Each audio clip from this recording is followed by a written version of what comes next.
All right. Good afternoon, everyone.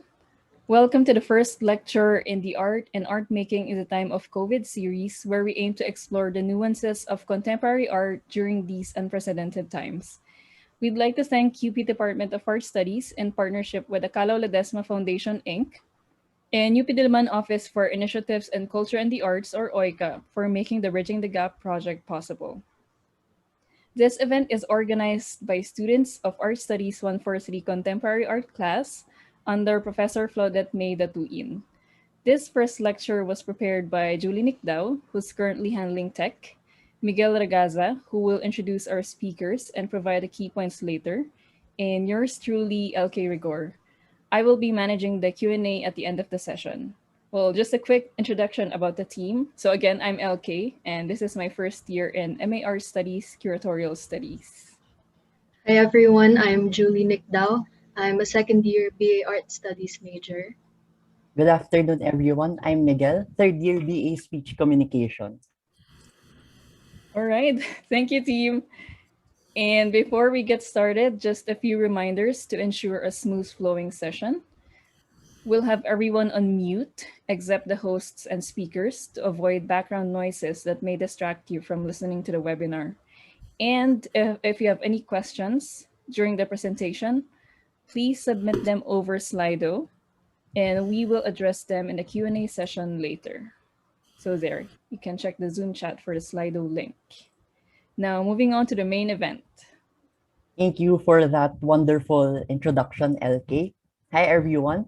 The guest lecture series begins with Bridging the Gap, Views and Voices on an Art Collection, which was produced by the Department of Art Studies in partnership with the Kalaw-Ledesma Foundation and made possible through the support of the UP Diliman Office for Initiatives in Culture and the Arts, or OICA. The BTG Project is a series of recordings by UP Diliman faculty who discuss a work of art from the collection of art patron and UP alumna Purita Kalaw-Ledesma. Gathering views from different sensibilities and expertise, the program encourages slow looking or a prolonged encounter with the work, aiming to exemplify the broad possibilities of viewing art through interdisciplinary lenses.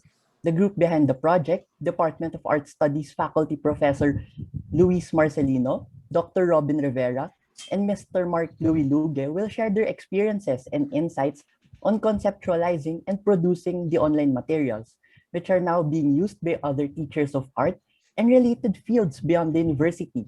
Now, to give you all a background for our speakers today, first, Luis Ann M. Salas is an assistant professor at the Department of Art Studies at UP Diliman, where she teaches general education, Philippine art, and curatorial studies courses. She's currently on leave to pursue her PhD in art history at the University of Auckland. Her research is on women's art in the Philippines and New Zealand. She has written study guides for museums in Manila and co-authored a textbook on Philippine contemporary art for senior high students.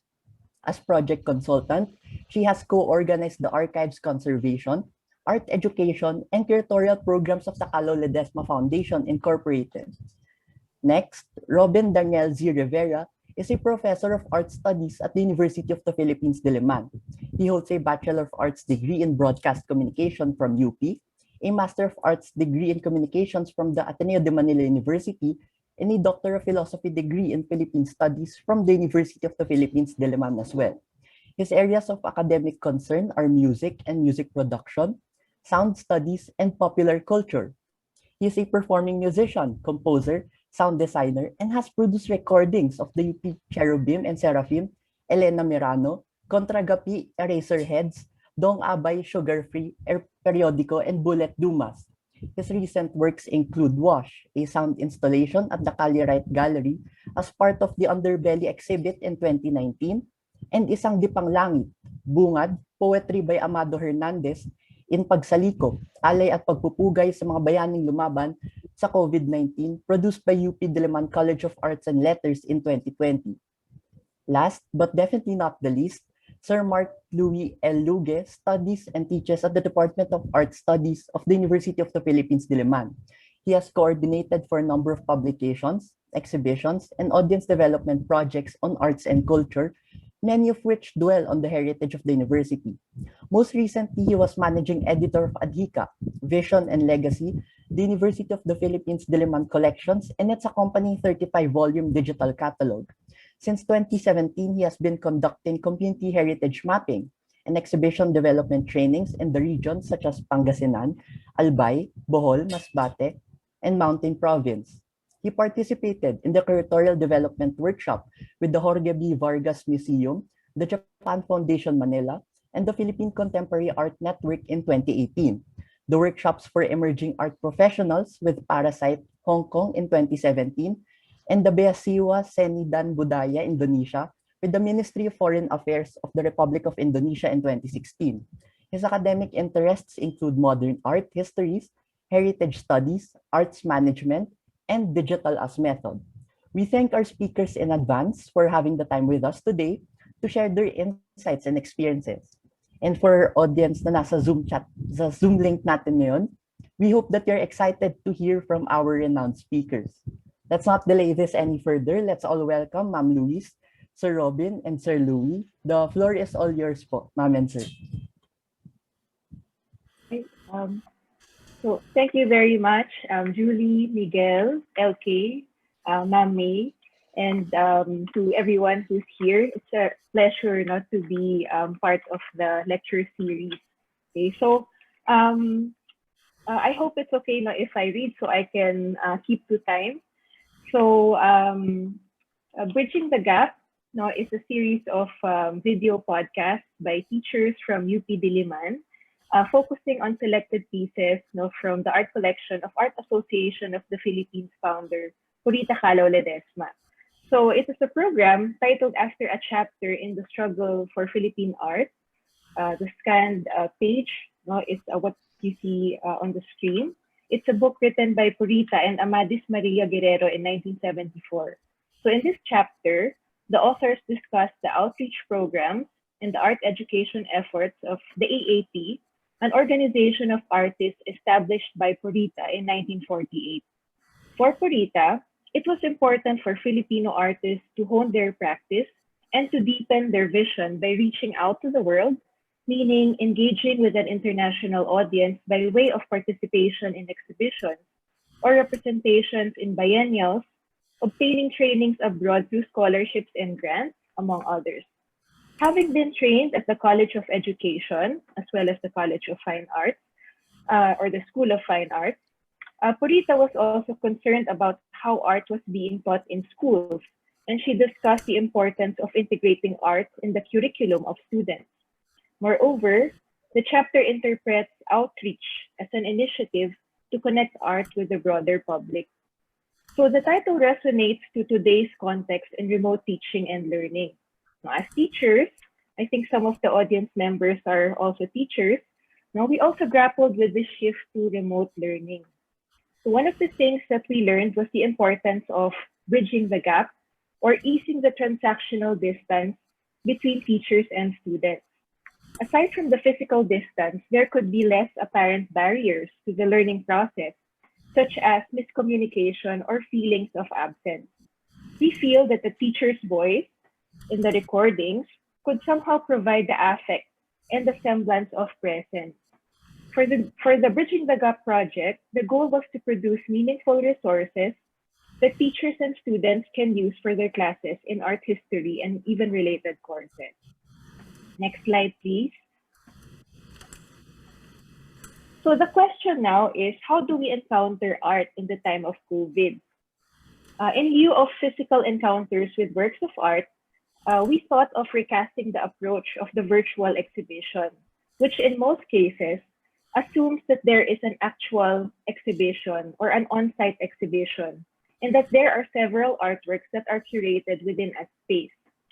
The virtual exhibition often assumes a panoramic view with a walkthrough and voiceover as a strategy.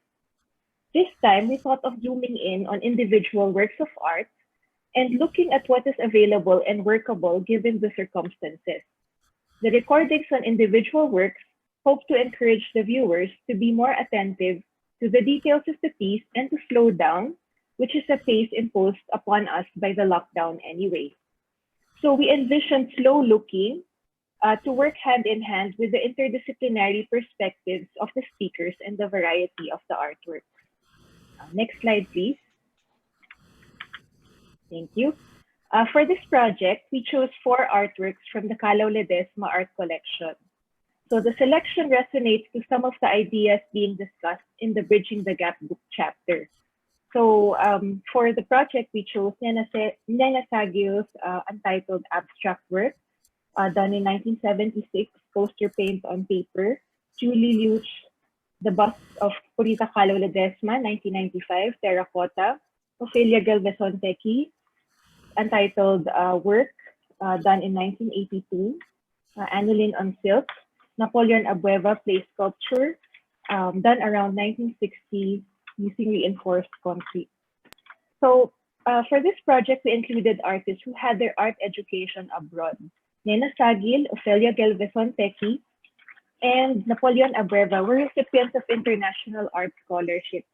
The first 2 became expatriates in France, and Abueva, of course, got represented along with Jose Hoya in the first Philippine representation to the Venice Biennial in the 1960s. So the artists selected for the project are mostly women, not to complement the feminist narrative in the biography of Purita Kalaw-Ledesma, who collected the artworks. The sculpture by Julie Luch is supposed to represent this thread. So the works were selected for their image potential or their capacity to evoke patterns, feelings, and experiences and spur a discourse based on the perspective and expertise of the speaker. The 4 pieces were also selected based on the variety of media and content. So we have the terracotta portrait of an art patron. So that's the work of Julie Luch. The functional sculpture made of concrete that's on the verge of becoming public art. So the photo on the bottom right, or the play sculpture, which is currently in the process of being donated to the university. Reminiscent of the solar system, so that's the work of Nena Sagil. And finally, an aniline on silk painting informed by the techniques of printmaking, with drawings alluding to folk spirituality and popular culture. Next slide, please. So the speakers are all from UP Diliman, and they come from a variety of disciplines. The mainstays are some colleagues from the Department of Art Studies. Of course, Ma'am May and Sir Louis, of course, is one of the speakers, whose research interests we are quite familiar with, and colleagues from other disciplines whom we have worked with before. We felt that an interdisciplinary approach would broaden our understanding of individual works of art and would facilitate the so-called zooming out for us.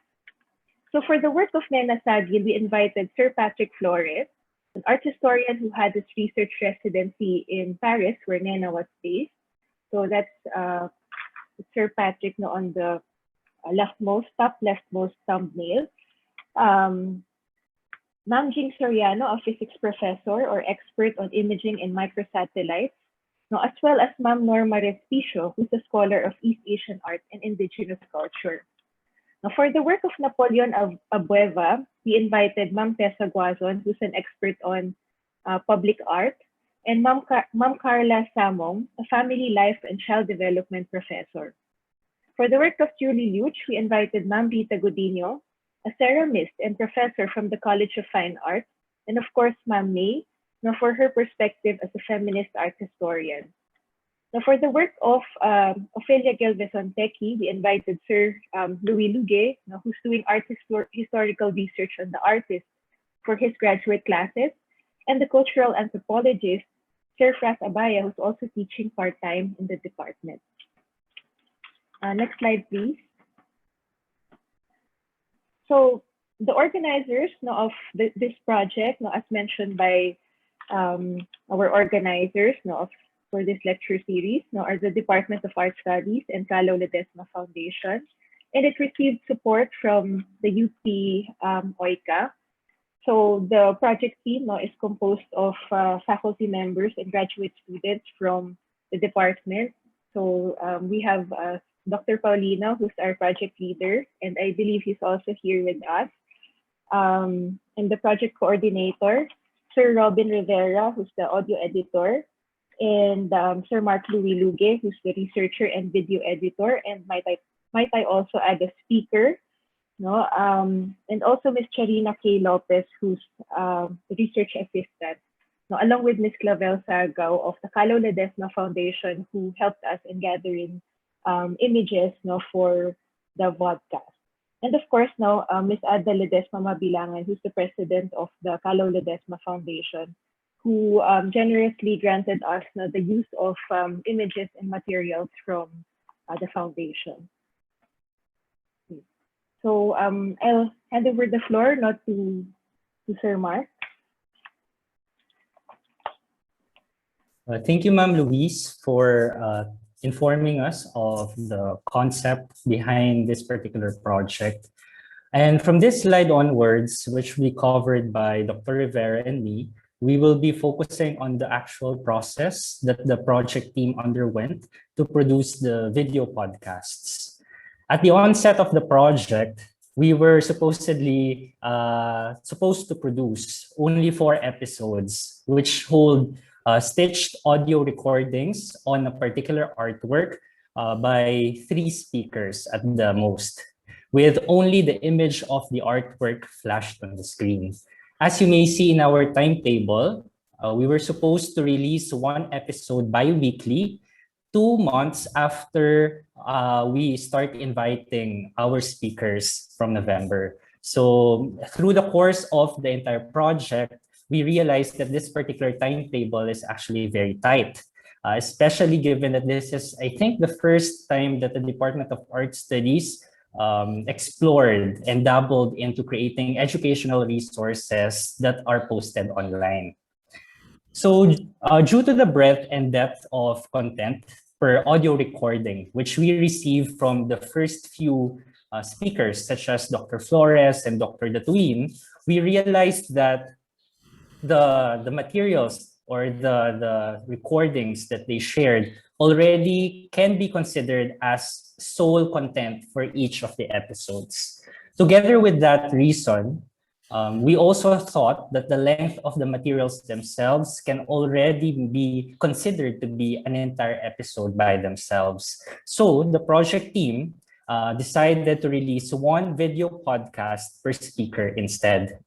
So the illustration at the bottom part of the slide shows the generic format for the video podcasts that we created. So we have a standard starting portions and ending portions that burgers together the body of the video podcast. So we start first with an introductory reel, which somehow is consistent to all of the episodes to introduce that we are part of this particular project. A speaker photo, just so the voices of the speakers are not disembodied, or the viewers will have some idea of what the speaker actually looks like. And then an artwork and info display to somehow allow the viewers to already have some form of engagement prior to hearing what the speaker has to say. The last parts of each of the episodes will end with an artwork and info display, the bibliography of the speaker, and other information about the project team, credits, and organization and partners. So one of the biggest challenges and changes the pandemic and the quarantine setup that we have now has caused in how we do things in projects such as this one is the way we deal with the form of distance that we are experiencing at present. So in this project specifically, the way we deal with our project teammates together with the resource personnel was really affected by this setup. So the speakers, we initially, and we were able to push through with this, were requested to record themselves speaking about the artwork that was assigned to them for 7 to 10 minutes. Given the setup, as mentioned a while ago, audio production really had to rely heavily on the speakers, meaning given that we cannot bring them into a particular space, a dedicated space a studio, for example, to do the recording, we had to make do with the makeshift setups that is available to each of the speakers. So whatever is the device or materials that are available around them, those are the things that we actually use to create a setup for them to record their audio. For several of the speakers, they were able to do it independently. But given the lineup of our speakers, some of them are a little more challenged in terms of technology, in terms of the skills on utilizing certain apps, the devices, etc. Hence, there are times that the project team also acted as technical support if it was needed. If you look at the photo at the right side of the slide, that is actually a Zoom recording session together with Professor Emerita Norma Respicio, given that Ma'am Norma is having difficulties producing her own audio recording. So a detailed speaker instruction was shared with each of the speakers coming from the technical specifications that was shared by Dr. Robin Rivera, to the project team. And I think it's best that he will be the one to explain these particular details. Sir Robin? Hi, can you hear me? Okay. When I was first asked to join the project, when I was invited to join the project, one of the questions was how we were going to record it. The minimum assumption was that everyone had at least one recording device, which is a cell phone, a tablet, or a smartphone, and one kind of what we call a transducer or a microphone. No? And the most convenient was earphone microphone. So whether you had a wired one or whether you had your little earbuds, those were the minimum that we could expect. No? Most of the next slide, please. And I think all of the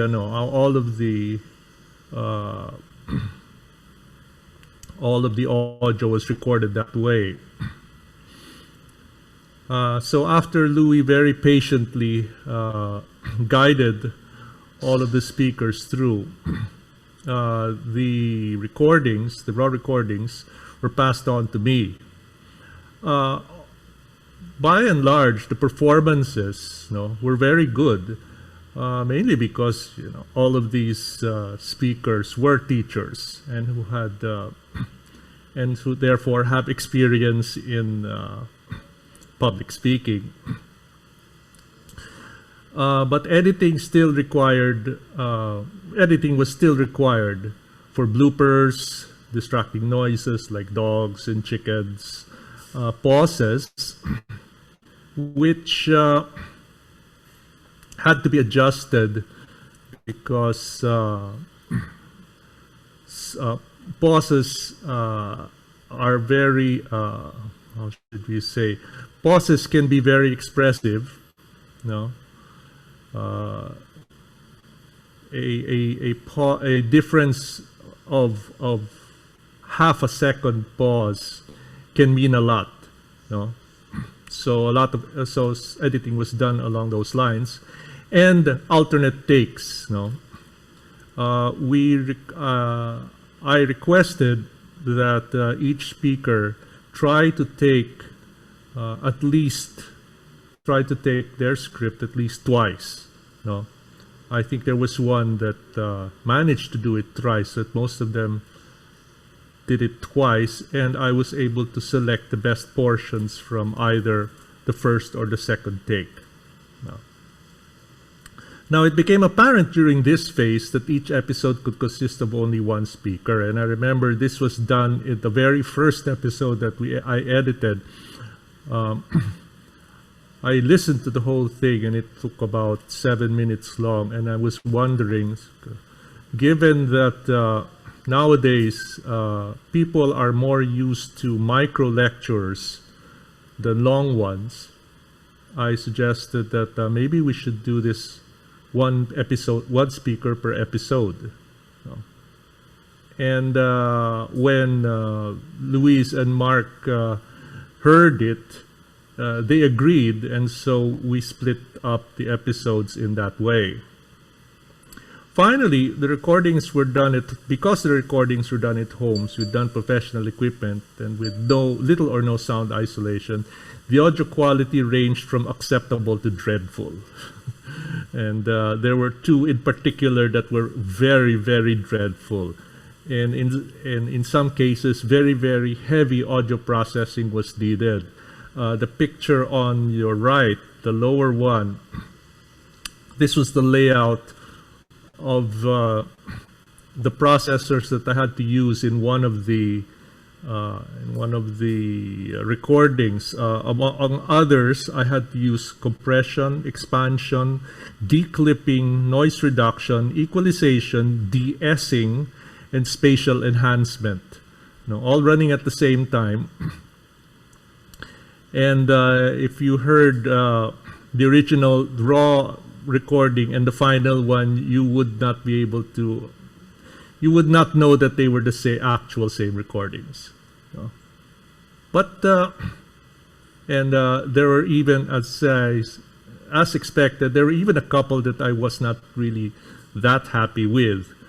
But again, due to the limitations of the source material, we were able to do something which at least can be heard clearly, whether you're listening on a cell phone speaker or whether you're listening to nice headphones or a nice stereo at least. Okay, and that was the audio editing part. I'll hand you back over to Mark, to Louis, to continue the story. Right. I'm pretty sure that the audience did not really notice those small things in the audio recording, and that's a testament that we actually tapped or reached out to the correct person, so Dr. Rivera, to do this very important, crucial task in the entire production of the podcasts. So to continue on with the process, while the audio editing was ongoing, the research team, so that is composed of Ma'am Louise, our research assistant, Lopez, who is actually here with us today, and me. Okay, we were simultaneously consolidating visual content that can be used for the video component of the podcasts. So given that we already have the script and also the recording from the speakers, we already have an idea what is the best image, what is the best kind of graphic that can be utilized for each part of the entire recording. Okay, these image content primarily were procured from a lot of sources actually. And the most important source or most primary one is the Kalaw-Ledesma Foundation archives, which has a plethora of materials actually, most especially if you are a scholar or an art historian. So the materials of the archives is very wealthy. Just to plug it, no? So if I'm not mistaken, there are 83 volumes of hand-cut news clippings, invitations, ephemera, posters, etc., that were pasted together by art patron and UP alumni Purita Kalaw-Ledesma. And that is the core of the archives of the Kalaw-Ledesma Foundation. So it spans the years, if I'm not mistaken, post-war years, 1948 until 2000. So imagine around more than 50 years or 5 decades of art historical content that you can actually try to study and to utilize for other projects. Okay, so I think that's the reason why I think the project is also a promotion of, is to promote that wealth of resources that is present in the Kalaw-Ledesma Foundation. So aside from the KLFI archives, we also tried to utilize materials, relevant materials that comes from the speakers themselves, the project team, and several DAS faculty, most especially those that we know are researching about such artworks, such artists, such movements or genres.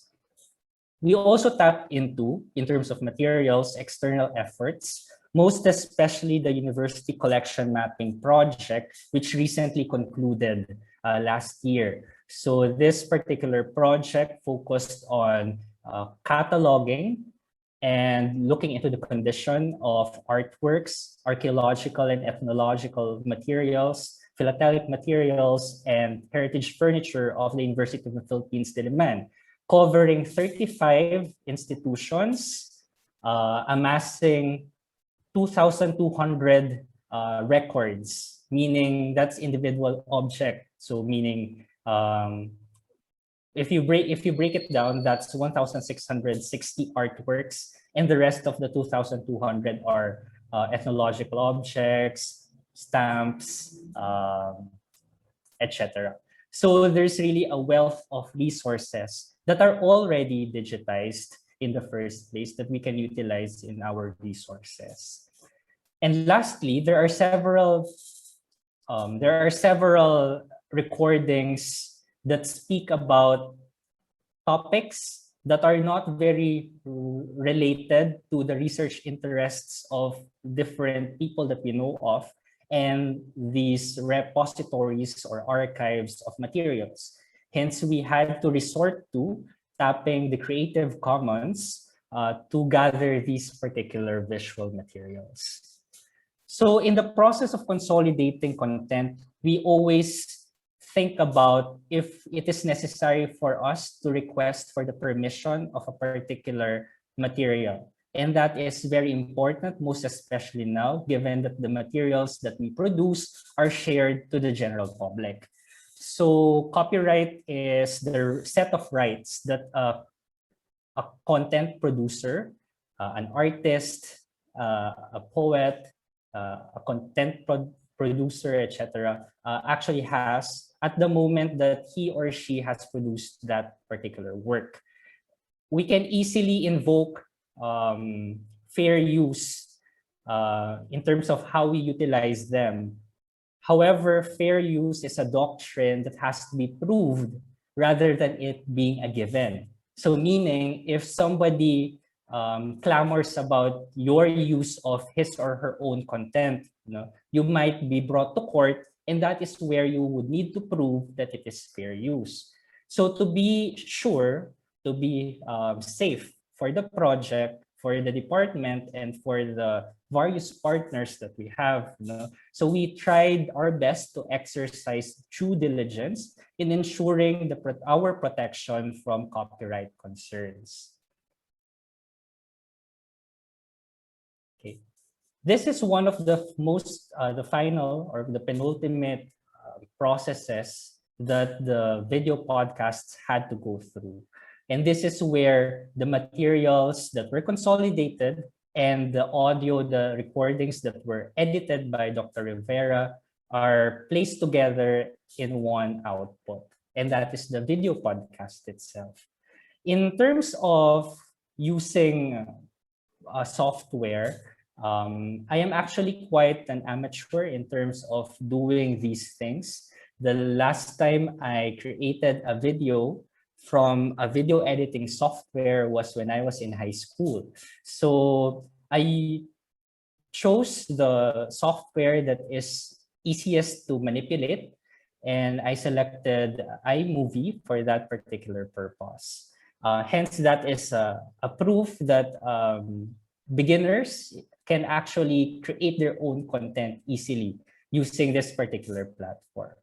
Aside from this platform, if you are more attuned with technology and social media platforms, there are, of course, platforms such as TikTok, wherein you can easily create your own content, which has free functionalities in terms of creating video content.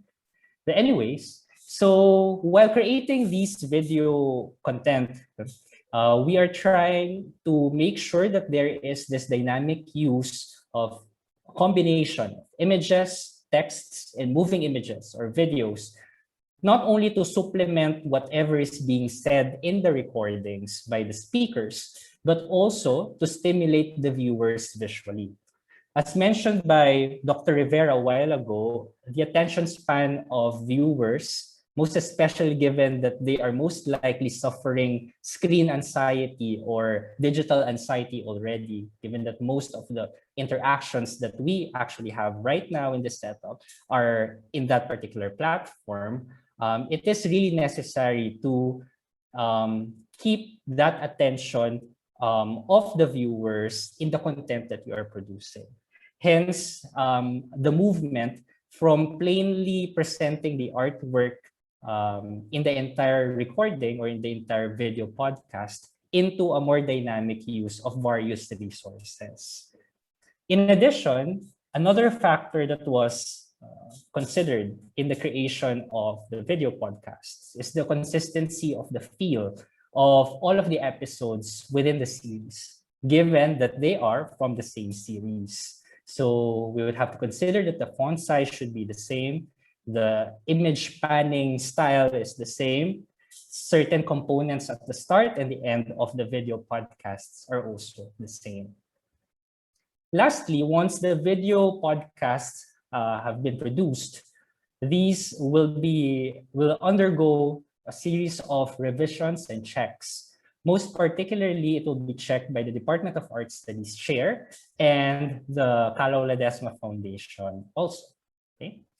The dissemination of the revised final video podcasts go through several social media pages of the Kalaw-Ledesma Foundation and the Department of Art Studies. For the Department of Art Studies, we utilize the website das.cal.upd.edu.ph for the materials and the Facebook page. This is also the point where the department thought of creating its own YouTube channel, hopefully a precedent in the succeeding online resources that the department will be producing in the future. For the Kalaw-Ledesma Foundation, on the other hand, the materials were also shared in their Facebook page, if I'm not mistaken, also their website and their YouTube page and their Instagram profile.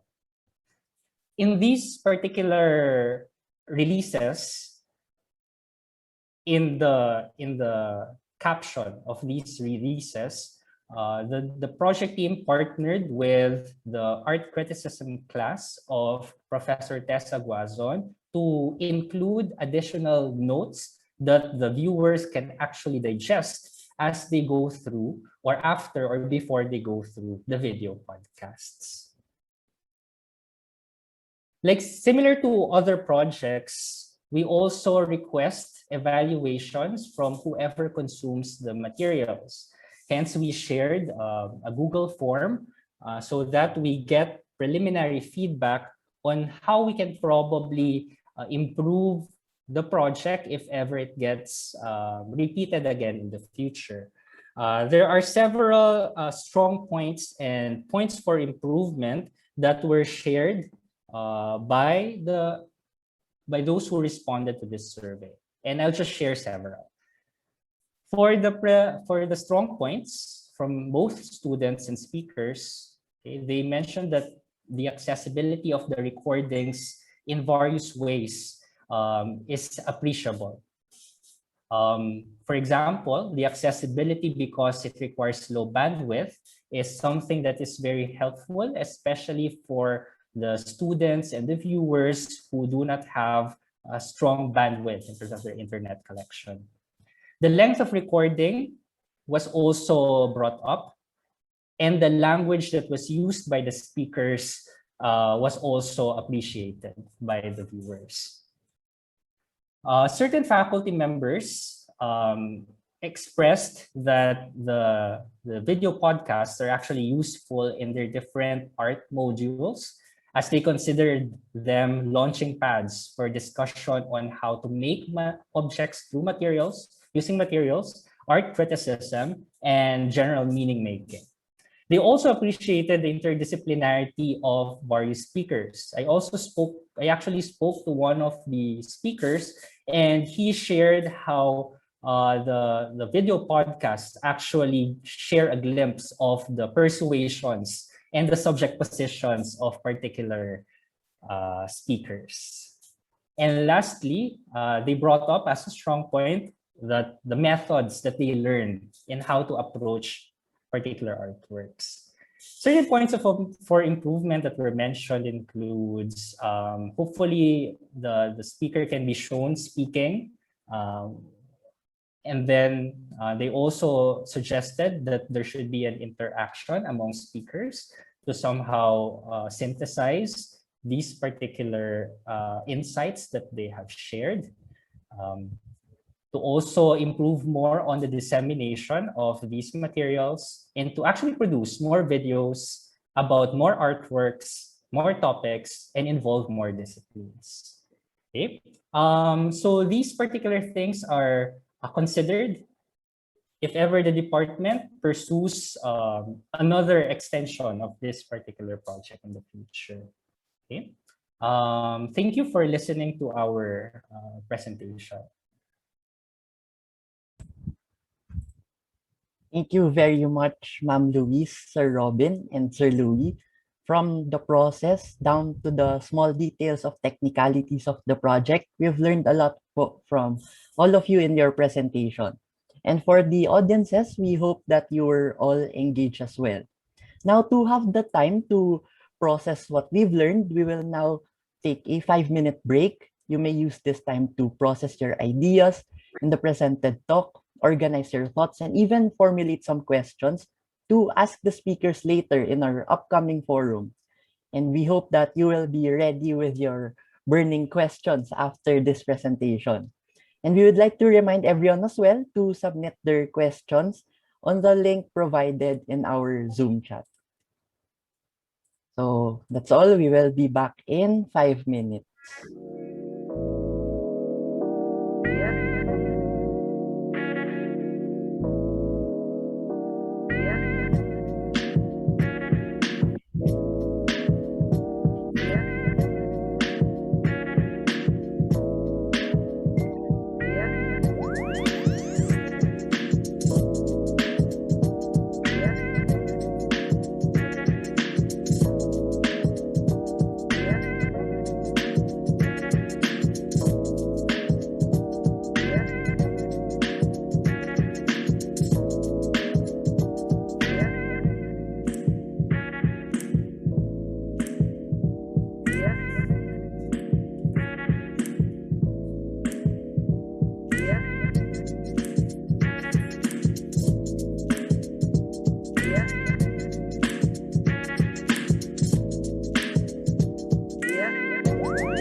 Hi everyone, sana okay pa tayong lahat and welcome back. And now we will proceed to going for a recap or the key points that was discussed kanina to discuss the presentations by our speakers. So first, we've learned a while ago the entire concept of Bridging the Gap project. It involved inviting UPD faculty members from various disciplines such as art history, broader art studies, fine arts, studio arts, cultural anthropology, family and child development, and even the physical sciences. And we've also discovered why it was named Bridging the Gap from the chapter of the book The Struggle for Philippine Art in 1974, which annotates public outreach programs from the Art Association of the Philippines. It also resounds today's context in remote teaching and learning, as it hopes to contribute to the trove of meaningful materials that can be accessed by learners. Sakto, meron tayo dito mga students and teachers who are going through remote learning, especially now in the time of COVID. And thank you again for attending this session. We've also learned a while ago the framework employed in this project. It involved the practice of slow or prolonged looking to interact better with artworks that were featured in the video. It also involved using interdisciplinary lenses to practice viewing from different perspectives. And since the videos are accessible even to high school, college students, parang starting bata pa lang, natututo na silang tingnan yung mga artworks mula sa iba't ibang disiplina.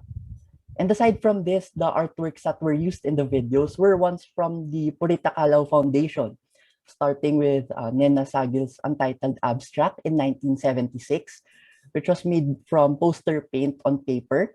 Julie Luke's bust of Purita Kalaw-Ledesma in 1995, which was made from terracotta. Ofelia Gelvezon Tequi's Untitled Anting Anting in 1982, using aniline on silk. And finally, Napoleon Abueva's Play Sculpture, which was made in around 1960, using reinforced concrete. Aside from this, we've also learned about the members of the project team, namely Dr. Roberto Polino, the project leader, our speakers, Professor Luis Ansalas, the project coordinator, Dr. Robin Daniel Rivera, audio editor, Mr. Mark Louis Luge, the researcher and video editor, Ms. Charina K. Lopez, research assistant, Miss Ada Ledesma Mabilangan, the president of the Kalaw-Ledesma Foundation Incorporated. Then we've also learned that this project was in partnership with the foundation and supported by UP OICA. So aside from this, nalaman din natin yung process ng paggawa ng mismong project. Doon pa lang sa initial plan nila, na parang podcast format ito with stitch recording. But however, since the recordings were already discussing artworks in depth and in detail, naisipan nilang gawin ito na one speaker per episode na. And aside from this, natutunan din natin yung process and technicalities ng Bridging the Gap videos, from audio recording to audio editing and even the removal of chicken noises according to Professor Robin. And nandito rin yung technical instructions for the speakers in assisting them in recording their scripts for the videos. And we also discussed the content consolidation, speaker and project archives, and to avoid copyright and fair use issues. Nandito yung paghahanap ng materials na pwede gamitin, pictures. And of course, after gathering this, we've learned that it was used in video editing, from images to style, fonts, and even having a consistent feel among all the videos in the playlist. And aside from this, we've also learned about dissemination, checking for the materials on online platforms, and finally, preliminary feedback. Nandito yung strong points such as accessibility of recording and points for improvement. Now that we've went back to what was discussed a while ago by our three speakers, we hope that our audiences are very ready, with kanilang mga katanungan para sa speakers natin. Actually, excited din kami malaman yung mga itatanong. No? So to pass the floor to the question and answer part, or the open forum, I give the floor to my co-host, LK. All right. Thank you, Miguel, for giving us a tight synthesis of what we've learned earlier. So again, before we start our Q&A, I would just like to remind everyone to remain on mute. If you have any questions, kindly submit them on the Slido link that we will post again on the Zoom chat. I see that there are already some questions here. So let's start our Q&A session. It's already 3:28. So we have around 30 minutes left for this. We'll do our best to go through each of your questions. All right. For the first one, I think this is for any of the project team. Will there be a Bridging the Gap season 2? Are you willing to work on more content for the BTG project?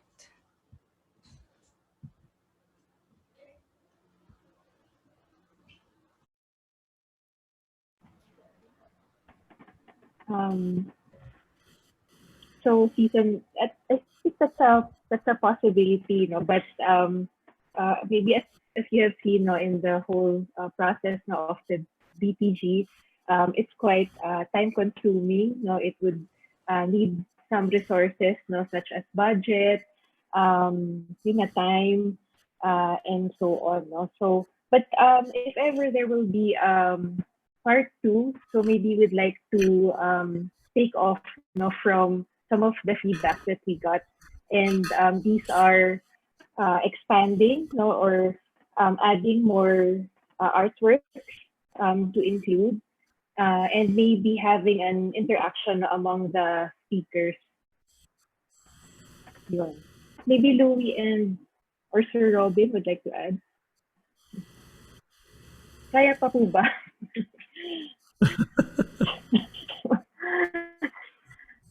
But okay lang, as long as it's not finals period. Not during grades period. Yeah, I think it's a matter of not only institutional, if you have the support of the institution, but also personal commitments as well. So it's something that we can discuss further. But yeah, I agree with all what was said by Dr. Rivera and Ma'am Luis a while ago. Thank you. All right. Okay, we have a question here from Andre Magpantay. Yep, he would like to thank you for the interesting lecture. What is the prospect for the BTG to become a dominant part of public art education during and after the pandemic?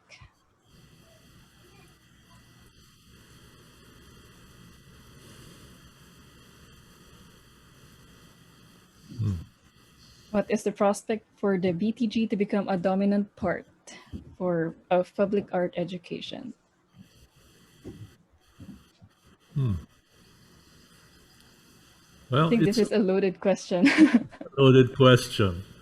Uh, well, I think there's never enough.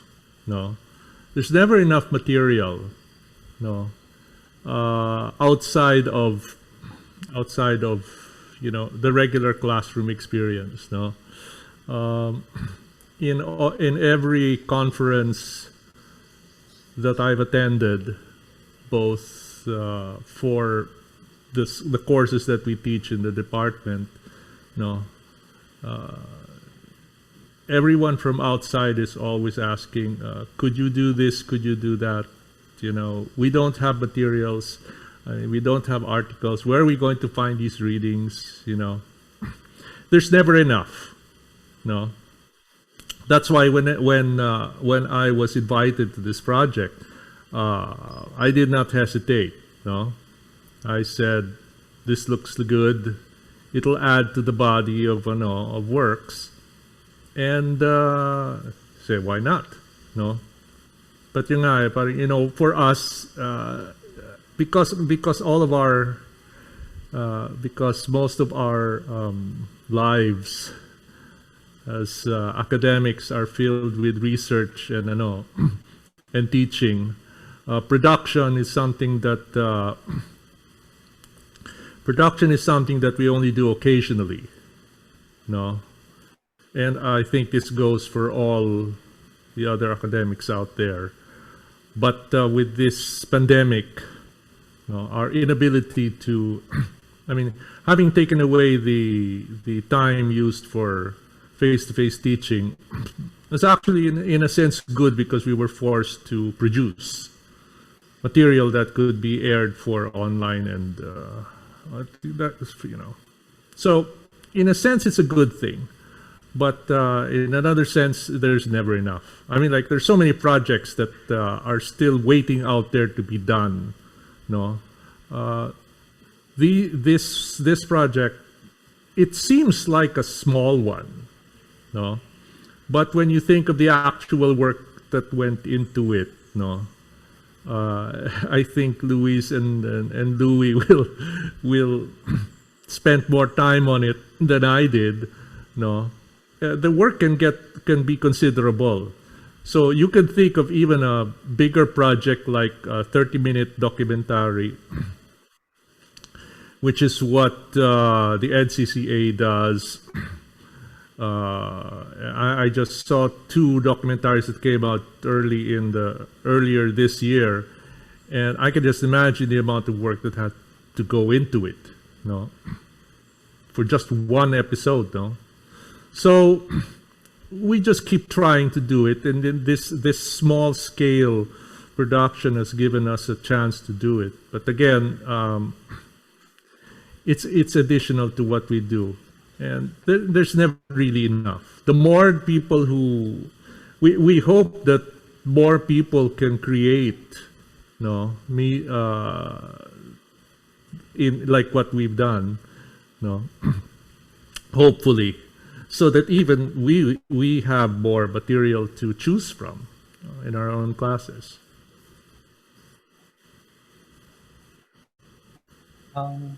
I personally find the Bridging the Gap project as somewhat a pioneer in terms of the department's efforts to produce educational materials, particularly in this format. Because the Department of Art Studies historically has already produced materials, although they are more in the more traditional platforms and channels.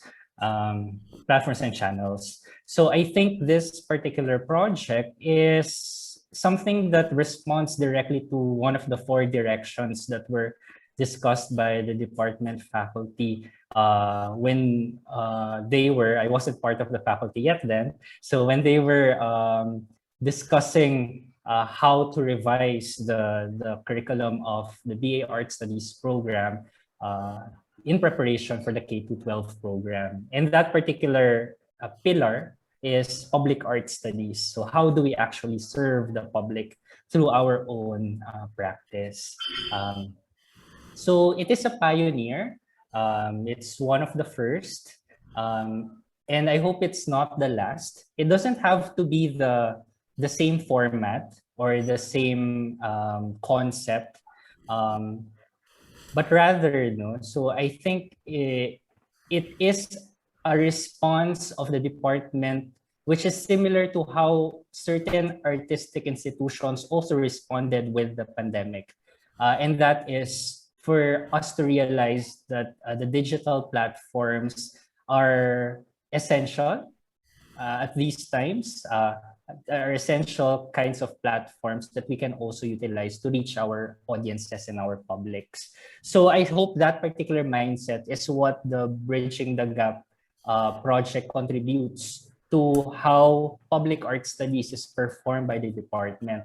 And I'm not saying that it's something that the faculty of the department only can pursue, but even the alumni and the students of the department can also pursue.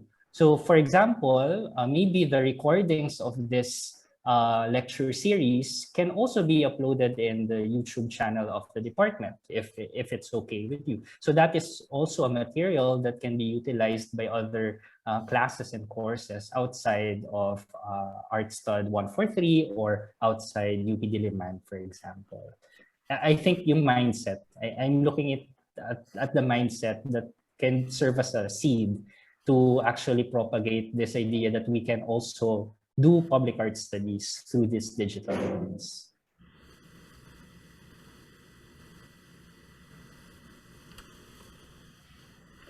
All right. Thank you, Sir Robin and Sir Louis. All right. You produced the video series during lockdown, and for sure, even faculty, even students were experiencing burnout in the work from home setup. Someone asks, in making a project, were there such moments of burnout? If there were, how did you overcome them?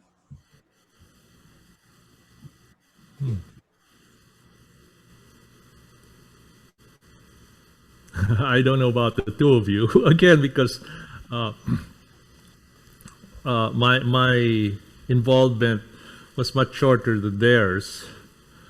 I don't know. I didn't experience burnout in this particular project, no.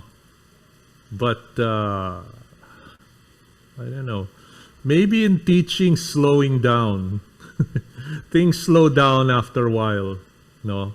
I mean, you lose your momentum.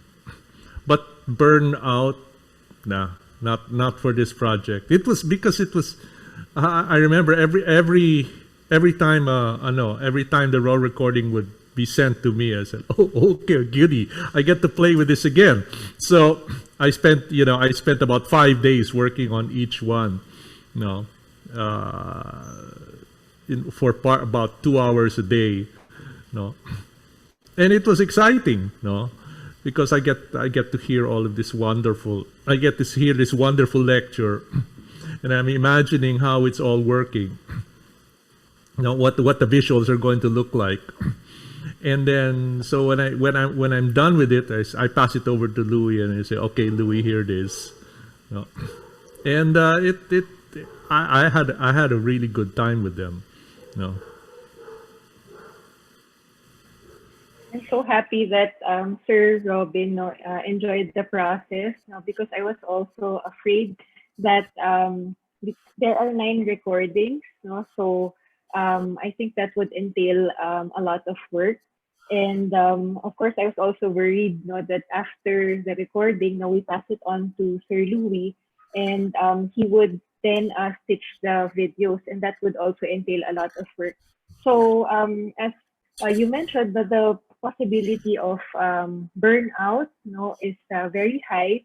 But I think it helped that the project was extended. We requested for an extension because originally the release of the video podcast was scheduled from November to December, but we decided to request from the funding body not to extend it so that we can time the release of the production after Christmas, and so that means that we're on vacation. So that gave us a bit of time, as well as for the speakers also, who did the recordings at home, and we wanted to time the release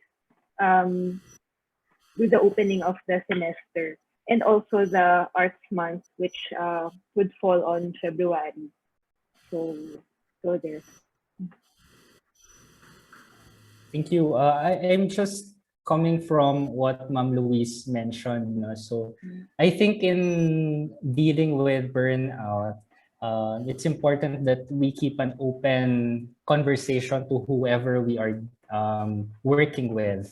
So, for example, in the Bridging the Gap project, we opened the discussion of having the extensions with the fund the grant giving bodies who gave us the budget to actually produce it. Similar way in our smaller efforts, such as, for example, your academic requirements. So that particular mindset of having an open dialogue with whoever you are dealing with would be helpful in hopefully avoiding reaching that point that you get burnt out. For me, personally, in this project, I actually found joy in producing something. I think certain people here who actually produces things such as artwork, such as materials, etc., feel the same way. And it's something that I just realized from this project. So I like that particular part or that moment.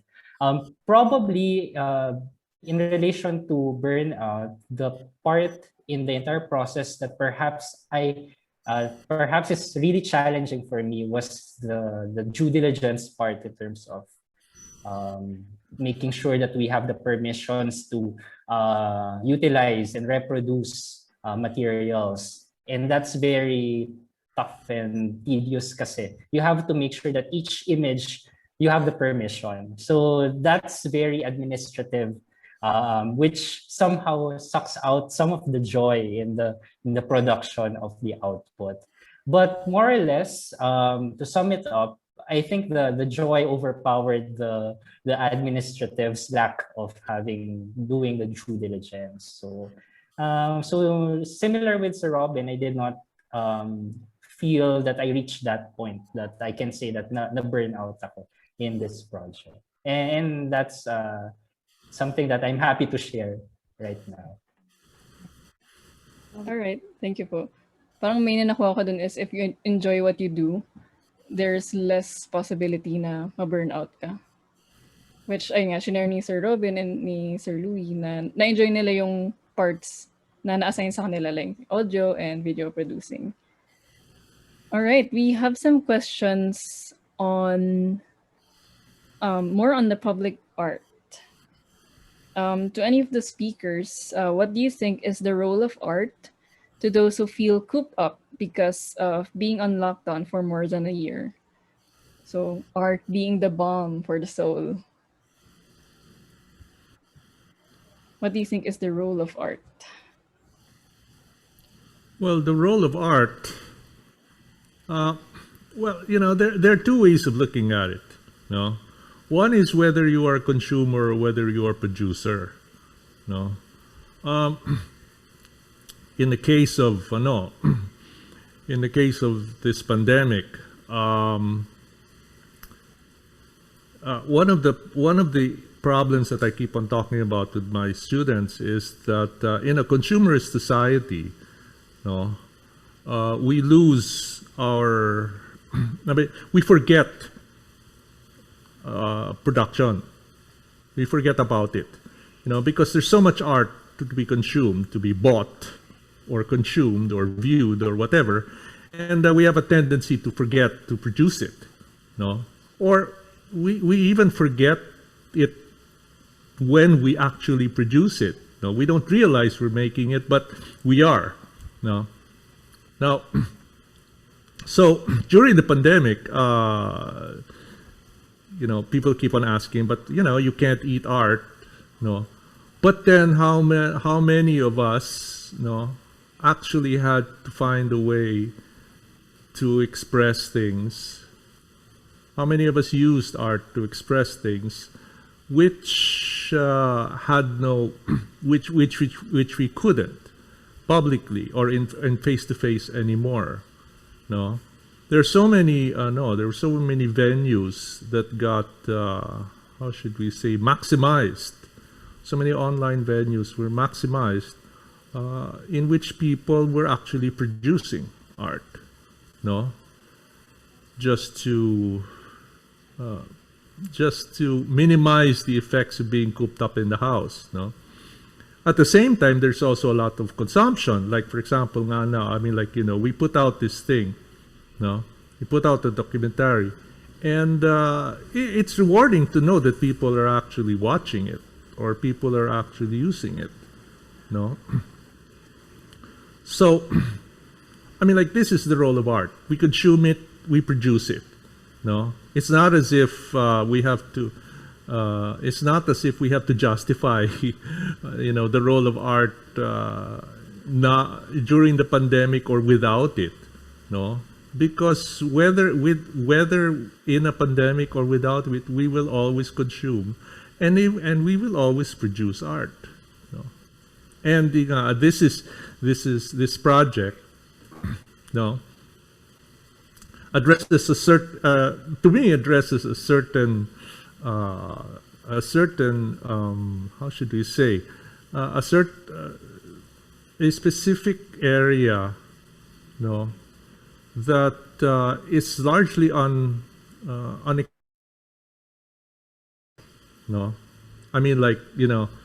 for many of us who teach the art subjects, it's so nice, we when we want to show videos, we show all these wonderful BBC videos, all these wonderful videos from National Public broadcast from the Public Broadcasting Service from the United States and stuff like that. Oh, their pictures are so nice, But then what do we have here? How many media outlets are going to produce these things, Which is why I said there's never enough, especially here in the Philippines, to talk about art, So again, when I was invited to this project, I thought, hey, this fills a need, a definite, specific need that is very short on attention here in the Philippines, And again, we always hope that, you see one good feature or one good documentary or one good podcast or stuff like that, and hopefully more people will get involved, and do their own and get involved in production. We always hope we do this, which is why we do this.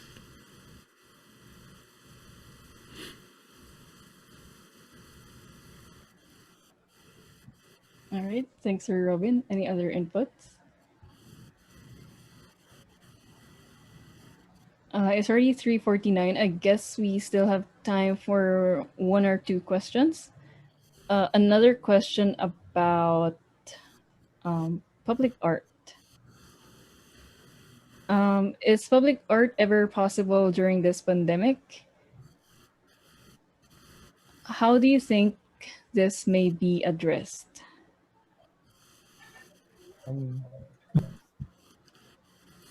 For Go this ahead, one, Luke. I think we would have to.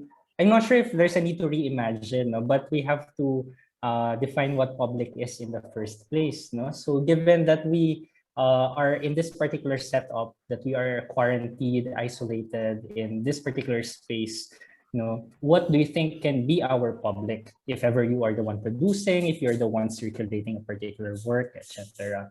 So me personally, I think the public aspect of public art remains now, although it is on another channel or platform. The physicality probably is not as experienced as before, but I still think that that engagement with an artwork that was shared to you through another channel is still present. Ayun. I think that's my short answer to that.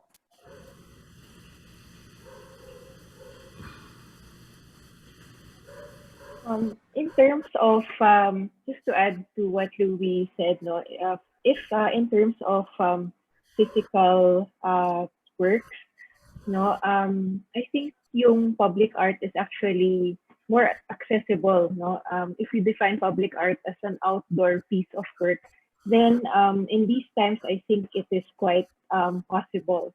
Because it's placed outdoors and you can view it from the outside. No, you don't have to go to an air-conditioned facility and so on. So it's possible, but like what Sir Louis said, maybe if you think of the public as group of people who can access a work even through virtual means, then this is an example also of yung public art, the various materials that can be accessed online.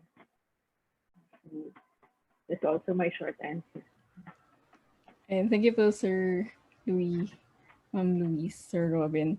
Yung sinabi ni Sir Louis na define what public is in the first place, it just reminded me of our current dilemma in my curatorship class, how they create a virtual exhibition. Tapos one of our guest curators told us you have to reimagine what space is in the virtual world. So parang in the same vein as define what public is in the first place. Last question. Since the other question is also about public or outdoor art, so I'll move on to the last question. Question sa Slido. Was there anything you learned in the project that really made a big lasting impact on you, whether it be the process or artworks or artists featured?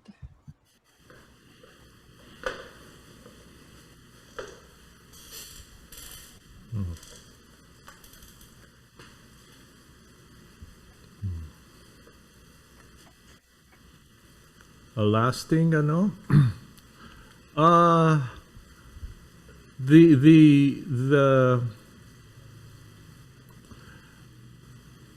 what was interesting to me was all the different perspectives revolving around one artwork. I think Louis should really be commended about that, because otherwise, in most cases, in most presentations, whether they are documentaries or whether they, it's usually one critic or one commentary, on a work, or one perspective of a work, But in this case, and I say this especially when the raw recording started coming in, I'm going like, oh, this is interesting. So you see both the divergence and the intersections,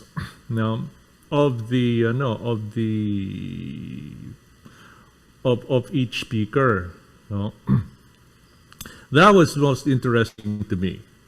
To be able to present all of these independently, but then all together in a series. To me, this was this is the part that I enjoyed listening to the most, in this project, and this is something that I don't observe very often,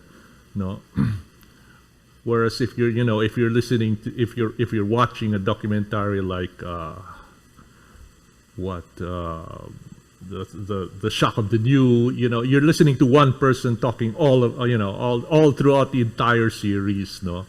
But in this case, it came from very different perspectives and contrasting ones too, no. So this is what I enjoyed the most.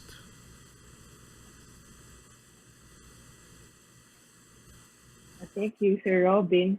So, ako naman, I found yung working with the team members also, no, very enjoyable. No? So, in other words, they're very kind, no, very patient. Also, I think it's important, no, when you have a no, when you're working with the team, no, in a project, it's good, no, if you have a good rapport, no, with one another. Also, we commend the patience of Sir Robert Paulino, who also edited nga yung lahat, no, helped us edit, no, yung all the materials, no, including the comments and the video podcasts, no, themselves. And of course, no, we are very grateful, no, to the speakers na sabi nga ni Sir Robin had very interesting perspectives, no, on a single work of art.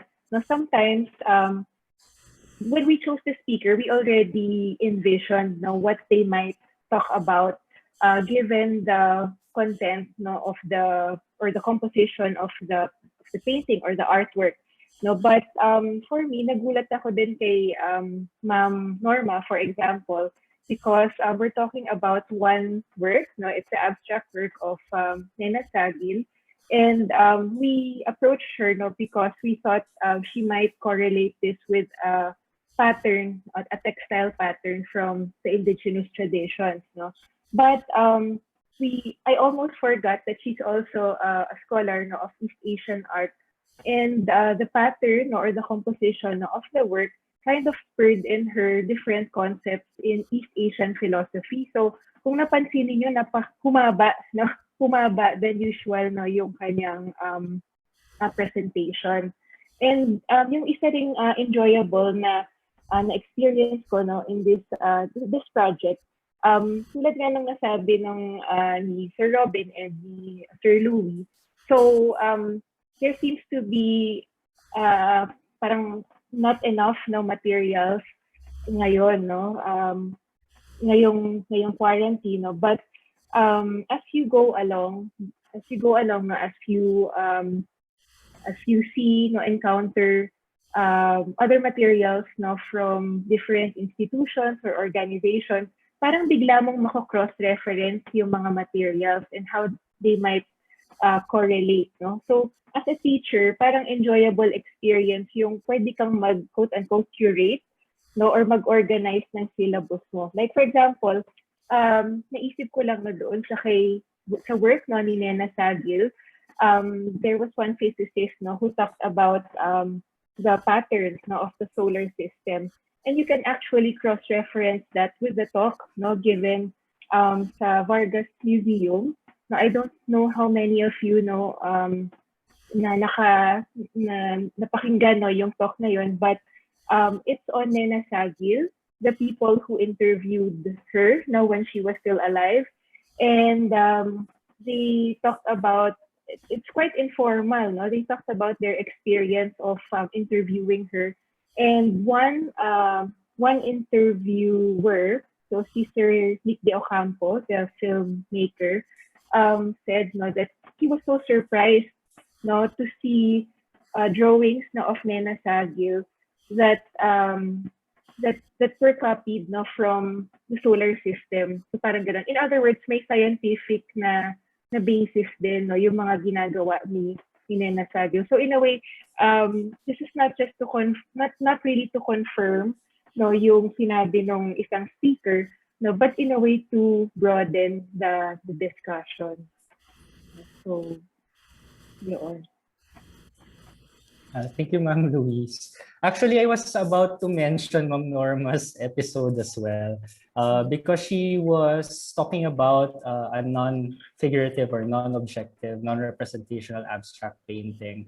And then suddenly she was able to connect it with center and periphery and the politics in society, etc. So that was a mind-blowing experience for me. But aside from that, aside from what I also mentioned a while ago, wherein the process of creating something was actually filled with joy.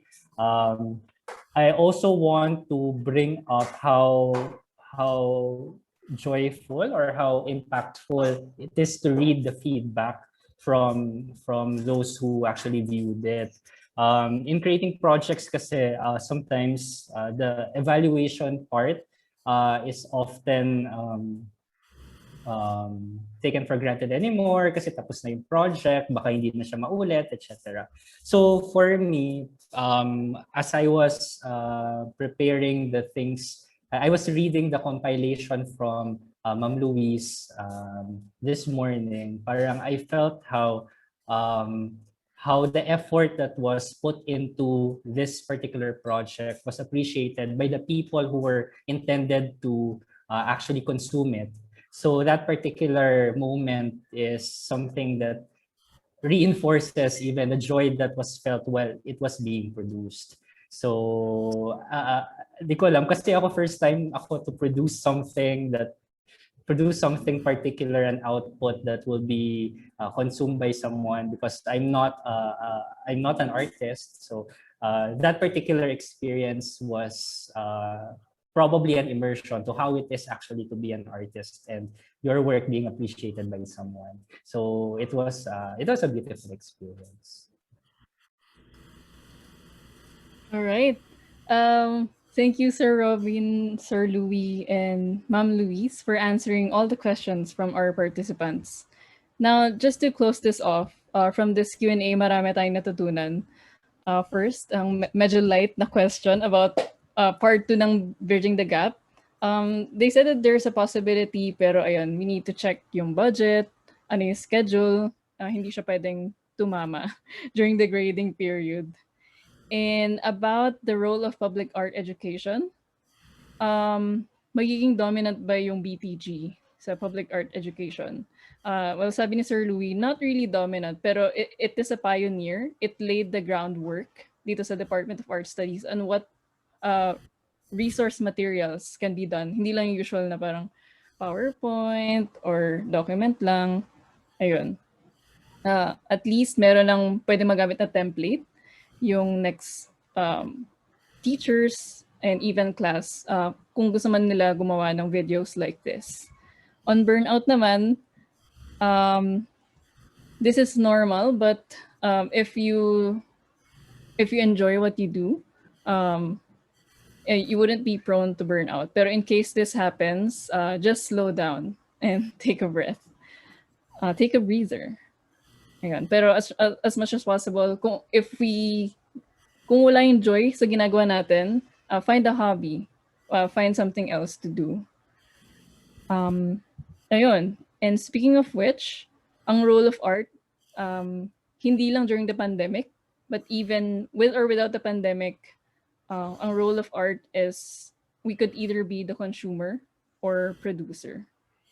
And whichever side you're on, it helps. It helps us in dealing with situations like this, like the pandemic. And sabi ko kanina, art is the balm for the soul. About public art, ayun. One line, define what public is in the first place. Now that we're online, nasa na ba yung mga tao? Nasa virtual na. And lastly, learnings. Lumawak yung mga perspectives na ating host, ng ating project team from working with different professors, with different practitioners from different fields. Hindi lang isa yung pagtingin on a specific work of art.